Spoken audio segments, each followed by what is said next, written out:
હવે વાત મહાશક્તિઓનું આખરી જંગ। અમેરિકાએ ફરી ઈરાનને નિશાને લીધું છે। અમેરિકાના એક નિર્ણયથી ખાડી દેશોમાં ભયંકર આગ ભભૂકી છે। શું ફરી પેટ્રોલ ગેસની અછત સર્જાશે? શું ઈરાનને રશિયા અને ચીન સાથ આપશે?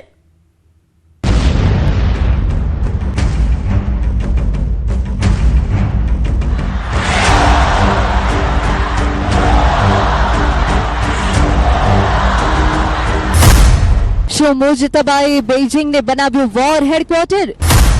શું પુતિનના વિમાનમાં મુજતબા ચીન પહોંચ્યા? ફ્લાઇટ રડારના સિગ્નલથી ટ્રમ્પ કેમ ચિંતિત? મધ્ય પૂર્વમાં યુદ્ધનું સૌથી વિસ્ફોટક રાઉન્ડ ચાલી રહ્યો છે। અમેરિકા સતત હવાઈ હુમલાઓ કરી દબદબો બનાવવાનો પ્રયાસ કરી રહ્યું છે, જ્યારે ઈરાન જોરદાર વળતો પ્રહાર કરી પોતાની શક્તિનું પ્રદર્શન કરી રહ્યું છે। આ દરમિયાન ઈરાનના સર્વોચ્ચ નેતા સાથે જોડાયેલી નવી અટકળોએ અમેરિકાના રાષ્ટ્રપતિ ડોનાલ્ડ ટ્રમ્પની ચિંતા વધારી દીધી છે। બીજી તરફ ઇઝરાયેલના વડાપ્રધાન બેન્જામિન નેતન્યાહુ પણ મુજતબા ખામેનીને લઈને મળેલા નવા ઇનપુટથી ચોંકી ગયા છે।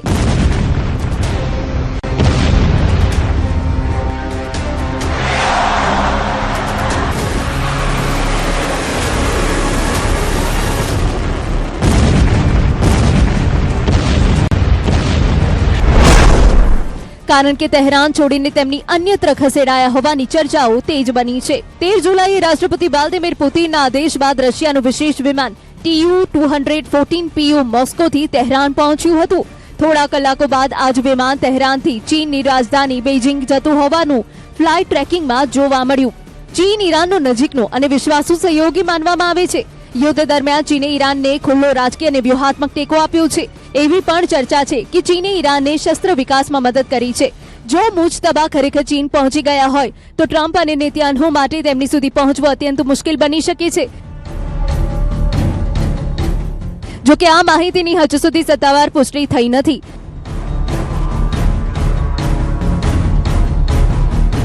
બીજી તરફ અમેરિકા યુદ્ધ ઝડપથી સમાપ્ત કરવા માંગે છે, જ્યારે ઈરાને ચેતવણી આપી છે કે અમેરિકા સાથે થયેલી સમજૂતી હવે અર્થહીન બની ગઈ છે।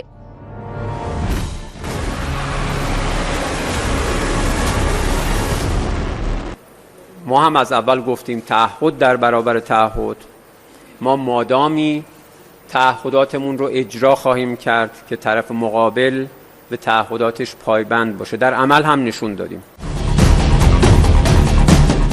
યુદ્ધમાં અનેક વ્યૂહરચનાઓ નિષ્ફળ ગયા બાદ અમેરિકા હવે નવી આક્રમક રણનીતિ અપનાવી રહ્યું હોવાનું કહેવાઈ રહ્યું છે।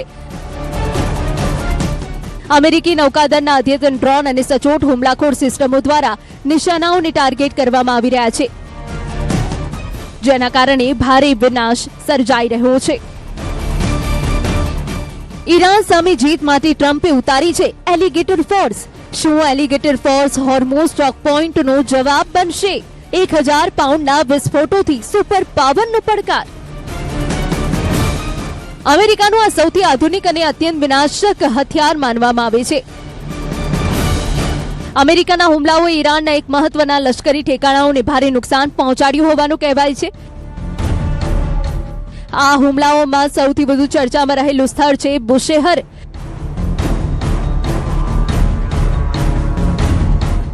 જ્યાં ઈરાને આરોપ લગાવ્યો છે કે અમેરિકાએ 4 બોમ્બ હુમલા કર્યા હતા। આ જ સ્થળે ઈરાનનું પરમાણુ વીજ ઉત્પાદન કેન્દ્ર આવેલું છે। અમેરિકન સેન્ટ્રલ કમાન્ડના જણાવ્યા અનુસાર બંદર અબ્બાસમાં પણ 5 તબક્કામાં બોમ્બમારો કરવામાં આવ્યો હતો। સેન્ટકોમના મતે અમેરિકી લડાકુ વિમાન, જહાજો, ક્રૂઝ મિસાઇલ અને ડ્રોનના માધ્યમથી ઈરાનના લશ્કરી મથકોને નિશાન બનાવાયા। સેટકોમનો દાવો છે કે 12 જુલાઈથી અમેરિકા ઈરાનના અનેક લશ્કરી ઠેકાણાઓ પર સંકલિત અને સચોટ હુમલા શરૂ કર્યા। Air defence system, radar, missile base, drone સુવિધાઓ તેમજ નૌકાદળના મથકોને નિશાન બનાવવામાં આવ્યા છે। અમેરિકાએ ઈરાનના કિશ આઇલેન્ડ અને સારાવાન શહેર પર પણ હુમલા કર્યા હોવાનું કહેવાય છે।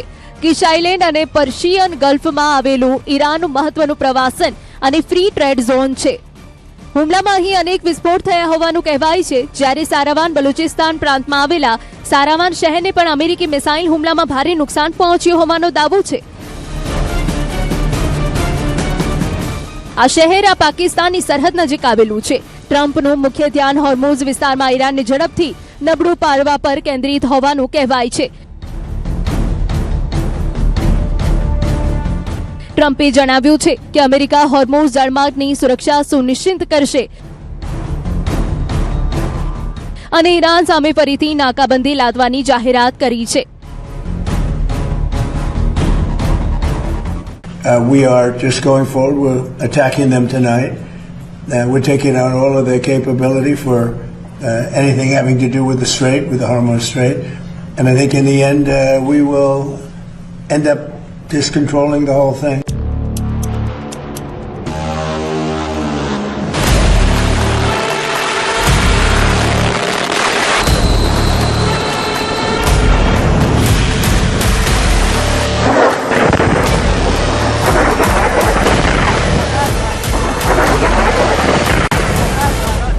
જોકે બીજી તરફ ઈરાન પણ પોતાની નવી વ્યૂહરચના સાથે અમેરિકાથી 4 કદમ આગળ વધી રહ્યું છે.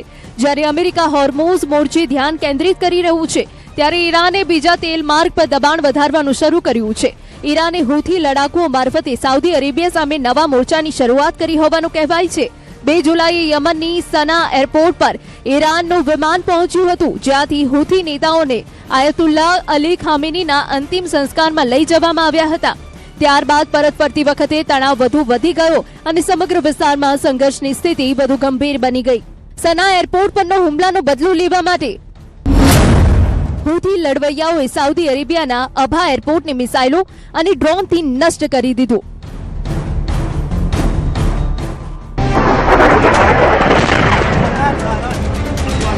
હૂથી લડવૈયાઓએ હવે બાબ અલ મંડેબને બંધ કરવાની ધમકી આપી છે.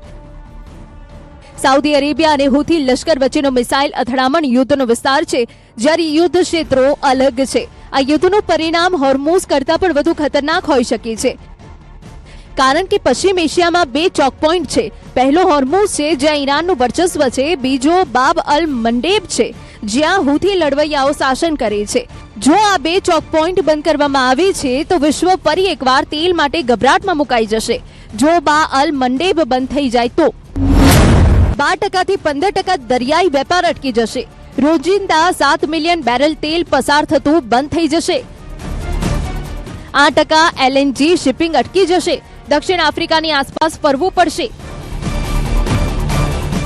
15 દિવસ વધુ સમય લાગશે. ખર્ચ 100% વધશે. ઈરાનની મિસાઇલોને અટકાવવાનું ગલ્ફ દેશોની શક્તિની બહાર છે, કારણ કે ગલ્ફ દેશો તેમના બેલિસ્ટિક મિસાઇલ ઇન્ટરસેપ્ટર્સના અંતની નજીક છે.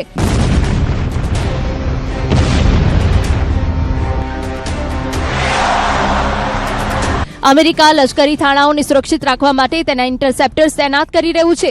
આવી સ્થિતિમાં ગલ્ફ દેશો માટે ઈરાનની ગરમીથી બચવું મુશ્કેલ છે. ઈરાનની ક્લસ્ટર બોમ્બ મિસાઇલો, જો કે ખોરમ શહર 4, અમેરિકા અને ઇઝરાયલને પણ પાછળ મૂકી દીધા છે.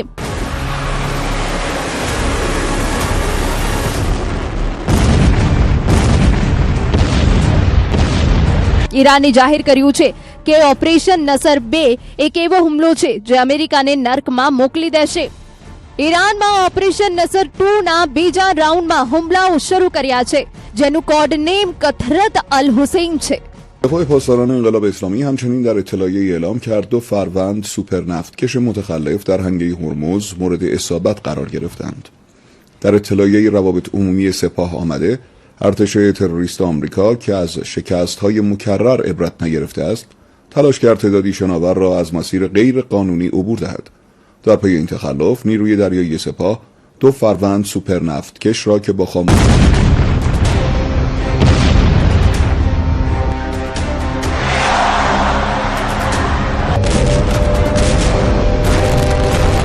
ઈરાન તેના રહસ્યો જાહેર કરવાનું શરૂ કરી દીધું છે. ઈરાન હવે લાંબા યુદ્ધની તૈયારી કરી રહ્યું છે. તેના